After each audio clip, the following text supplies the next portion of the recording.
샬롬! 제자들교회 성도님들 한 주간 평안하셨습니까?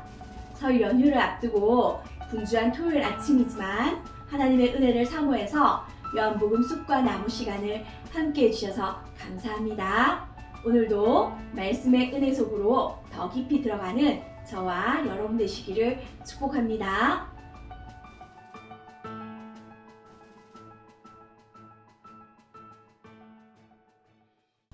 우리는 이번 주 요한복음 7장과 8장을 묵상했습니다. 그리고 다음 주에는 9장과 10장을 묵상하는데요. 이번 주 묵상한 내용과 다음 주 묵상하는 내용은 모두 절기순환 구조에 속해 있으면서 초막절과 수전절 사이에 일어난 이야기라고 제가 말씀드렸죠. 그렇기 때문에 제가 7장부터 10장까지를 한번 읽어보시고 묵상해보시라고 권했었는데요. 혹시 한번 읽어보셨습니까? 매일매일 묵상하기도 빠듯한데 숙제까지 드려서 죄송합니다. 혹시 못 읽어보셨어도 괜찮습니다. 하루하루의 묵상이란 나무를 꼼꼼히 살펴보시면서 그 내용을 전날 묵상 본문과 또 다음날 묵상 본문과 연결해 보실 수 있도록 조금씩 노력해 보신다면 더 깊은 묵상을 하실 수 있게 되기 때문에 제가 그렇게 권했습니다. 요한복음 7장부터 10장은 초막절과 수전절 사이에 일어난 일이라고 말씀드렸죠. 7장은 초막절이 가까이 되자 갈릴리에 계신 예수님께 그의 형제들이 좀 더 유명세를 타려거든 갈릴리 이 촌구석에 있으면 안 되고 저 넓은 무대 유대로 가야 되지 않겠느냐라고 종용하는 것으로 시작합니다. 예수님의 형제들 역시 다른 유대인들과 같이 예수님의 그리스도이심을 믿지 못하고 세상적 출세에 눈이 어두운 모습을 우리에게 보여주죠. 그런데 예수님께서는 내 때가 아직 이르지 않았다라고 말씀하십니다. 그래서 예수님이 예루살렘으로 가지 않으시려는가 보다라고 우리가 생각하는데 다시 명절 중간에 예루살렘 성전에 올라가셔서 사람들을 가르치시죠. 이 모습을 보시면서 혹시 이게 예전에도 어디서 봤는데 하고 생각이 되셨나요? 네, 맞습니다. 갈릴리 가나에서 혼인잔치가 있을 때 포도주가 다 떨어지자 예수님의 어머니 마리아가 예수님께 포도주가 떨어졌다고 말씀하셨었죠. 예수님이 그때도 내 때가 아직 이르지 아니하였나이다 라고 말씀하셨습니다. 그리고 난 후 예수님은 하인들에게 6개의 돌 항아리에 물을 가득 담도록 지시한 후에 다시 그 물을 떠서 연회장에게 갖다 주라고 하셨어요. 이번에도 예수님은 형제들이 명절에 유대로 올라가야 되지 않느냐라는 말에 대해서는 때가 이르지 않았다고 하고서는 명절 중간에 따로 예루살렘으로 가셨습니다. 왜 그렇게 하셨을까요? 바로 예수님은 사람의 때를 따라 움직이시는 분이 아니고 하나님의 때를 따라 움직이신다는 것을 우리에게 알려주고 계신 것입니다. 예수님이 초막절 중간에 성전에서 가르치실 때 유대인들과 논쟁하면서 유대인들이 예수님을 잡고자 했지만 손을 대는 자가 없었다고 성경은 말합니다. 바로 그의 때가 아직 이르지 아니하였음이로라 라고 요한복음의 저자는 적고 있는데요. 우리는 예수님이 하나님의 때를 따라 움직이시듯이 예수님을 잡고자 하는 자들 또한 하나님의 때를 따라 움직여가는 것을 볼 수 있습니다. 바로 십자가에서 우리를 구원하기 위한 그 구속의 때를 향해서 예수님과 또 예수님을 잡으려는 자들이 하나님의 때를 따라 움직이고 있다는 것을 우리에게 알려주고 있는 것이죠. 1장부터 6장까지 이어지는 물과 관련된 이야기들은 7장에 와서 구약의 말씀과 연결되어 설명됩니다. 예수님은 성경의 이름과 같이 그 배에서 생수의 강이 흘러나오리라 라고 말씀하셨는데요. 이 말씀은 광야에서 물을 주셨던 하나님께 감사하는 절기인 이 초막절에 정말로 우리에게 생명의 물을 주시는 분은 하나님이신 예수님이시라는 것을 말씀함과 동시에 구약의 에스겔이 예언했던 그 말씀과 연결해서 말씀하신 것입니다. 에스겔 47장에서 하나님이 에스겔에게 보여주셨던 환상은 성전에서 나온 물이 에스겔의 발목, 무릎, 허리를 덮어서 사람이 쉽게 건널 수 없는 깊은 강이 되는 것이었습니다. 그리고 이 강은 흘러서 광야를 적시고 또 염해인 소금 바다로 빠져나가는 환상이었습니다. 성전에서 나오는 물이 닿는 곳마다 메마른 광야에서는 생명나무가 자라며 또 죽음의 바다에서는 물고기가 살게 됩니다. 이 물은 예수 그리스도이시자 예수께서 보내신 예수의 영인 성령이라고 요한복음은 정확히 말하고 있습니다.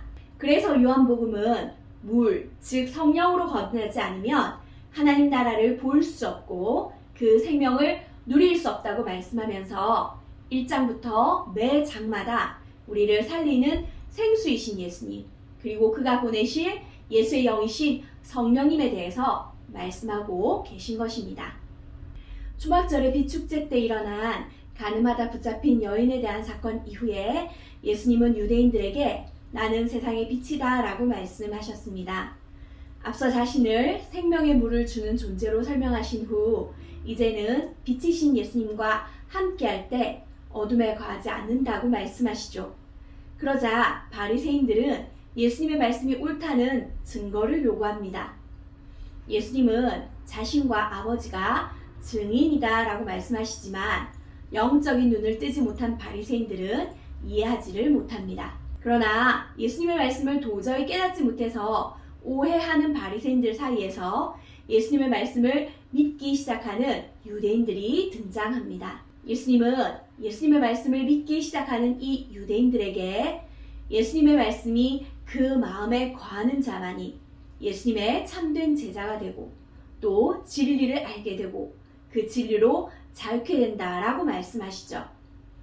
진리이신 예수님, 말씀이신 예수님의 그 진리의 말씀이 그 마음속에 있을 때만이 진정으로 예수님이 누구신지 깨닫게 되고 또 예수님이 누구신지 알기 때문에 더 이상 죄의 종으로 살지 않고 하나님의 아들이신 예수님처럼 하나님의 아들로서 살게 된다라고 말씀을 하신 겁니다. 그러나 예수님을 믿는 유대인들이라고는 하지만 아직 예수님이 말씀하시는 것이 무엇인지 분명하게 깨닫지 못한 이들은 자신들은 혈통적으로 아브라함의 자손이고 육적으로는 종이 아니라 이미 자유인이다 라고 말합니다. 예수님을 믿는다고는 하지만 여전히 예수님의 말씀을 이해하지 못한 무지 속에 갇혀있는 모습을 볼 수가 있습니다. 예수님은 유대인들이 진정으로 아브라함의 자손이라면 아브라함이 하나님의 말씀에 순종해서 살았던 것처럼 하나님의 말씀을 사랑하고 또 그 뜻을 깨달아서 예수님을 진정으로 그리스도로 받아들였을 것이다 라고 말씀하십니다. 여전히 예수님을 받아들이지 않는 유대인들은 육신으로는 아브라함의 핏줄이지만 진정한 아브라함의 자손이 아니다 라고 말씀하시면서 너희 아비 곧 세상의 임금의 뜻을 따라 살고 있다고 지적하시죠. 죄의 종, 어둠의 자녀, 마귀의 자식으로 살고 있다고 하시면서 그들의 깊은 죄악을 들춰내시는 것입니다. 그리고 예수님은 표적을 통해 다시 한번 자신의 정체성을 나타내시는데요. 요한복음 9장에서 태어날 때부터 눈먼 맹인의 눈을 고쳐주시는 6번째 표적을 행하시면서 자신이 바로 성경에서 예언하고 또 유대인들이 그렇게 기다리던 메시아라는 것을 선언하십니다. 9장의 맹인을 고쳐주는 사건 속에서 맹인의 반응과 그의 부모나 다른 유대인들의 반응을 비교해서 살펴보시고 또 맹인이 하는 말을 꼼꼼히 살펴보시면 좋겠는데요. 맹인은 자신이 낳은 것을 본 사람들에게 내가 너희가 알던 태어날 때부터 눈멀었던 자 바로 그 사람이 맞다라고 말하면서 내가 그라라고 말합니다. 이것은 예수님께서 자신을 향해 에고 에이미 내가 그라라고 했던 그 말과 같은 말입니다. 예수님이 자신의 신성을 나타내시면서 한 말을 눈뜬 맹인이 사용하고 있습니다. 그리고 그는 주님이 말씀하신 것을 마음에 간직하여 그대로 행할 뿐만 아니라 또 그 말을 그대로 다른 사람들에게 전해주죠. 그가 진정으로 예수의 사람이 되었음을 우리에게 보여줍니다. 내 말이 너희 안에 거하면 참 내 제자가 되고 진리를 알지니 진리가 너희를 자유케 하리라 말씀하신 그 말씀을 직접 삶으로 살아내는 예수님의 제자는 어떠해야 하는지를 우리에게 교훈하고 있습니다. 10장의 끝부분은 유대의 수전절을 배경으로 하고 있습니다. 수전절은 로마의 앞잡이였던 안티쿠스 에피파네스가 성전에 제우스 신상을 세우고 유대인들이 극도로 혐오하는 돼지 제사를 드리도록 한 것에 제사장 마카비 가문이 반란을 일으켜서 성전을 탈환하고 정결케 한 것을 기념하는 날인데요. 9장의 맹인을 고치신 사건에서 말씀하셨던 선한 목자에 대한 예수님의 설교가 계속 이어지고 있습니다. 요한복음을 1월 한 달 동안 묵상하시면서 어떠셨나요? 이제까지 믿어왔던 우리의 믿음이 새롭게 도전받고 또 예수님께 한 걸음 더 나아가고 믿고 따르는 은혜가 있으신가요? 요한복음은 초신자에게는 우리가 믿는 그리스도가 누구신가를 알려주기에 아주 좋은 책입니다. 또 동시에 그리스도에 대해서 깊고 심오한 신학적 이슈를 다루고 있는 책이에요. 무엇보다 요한복음을 묵상하면서 깊이 인식하게 되는 것은 우리가 예수님을 믿는다고 할 때, 또 우리가 예수님을 사랑한다고 할 때 우리의 마음속에 예수님의 말씀이 거하지 않고 또 그 말씀대로 살지 않으면 그 믿음, 그 사랑은 가짜라는 것입니다. 요한복음은 처음부터 지금까지 말씀이신 예수님이 이 땅에 오셨고 또 그 말씀을 받아들이는 자들은 영생을 얻고 그 말씀이 마음에 거하는 자만이 죄의 종이 아니라 진정한 아들의 자유를 누릴 수 있다라고 말씀하고 있습니다. 바라기는 우리를 진정으로 자유케 할 수 있는 진리의 말씀이신 예수님의 말씀이 우리의 마음 깊은 곳에 자리 잡음으로 진리이신 예수님이 우리에게 주는 자유를 마음껏 누리는 은혜가 있기를 축복합니다. 기도하시겠습니다. 오늘도 살아서 말씀하시는 하나님 아버지, 우리를 죄의 종이 아니라 자유한 아버지의 아들로 살게 하기 위해서 우리에게 예수님을 보내주셔서 감사합니다. 진리이신 예수 그리스도를 믿음으로 진정한 자유를 누리며 살도록 부르셨는데 우리의 어두운 눈이 가리워져서 주님의 뜻을 바로 깨닫지 못하고 여전히 사람의 때와 방법을 따라 살아가는 우리를 불쌍히 여겨 주시옵소서. 요한복음을 통해 진리이신 예수님을 온전히 믿으라 도전하시는 하나님의 음성에 순종하는 우리가 되게 해주시옵소서. 진리이신 예수님의 말씀이 우리 안에 거함으로 인해서 세상을 두려워하지 않고 담대하게 그리스도의 제자로 살게 해주시옵소서. 날마다 말씀하시는 하나님의 말씀으로 힘을 얻는 우리 제자들교회 성도님들 다 되게 하여 주시기를 간절히 소원하며 살아계신 예수 그리스도의 이름으로 기도드리옵나이다. 아멘.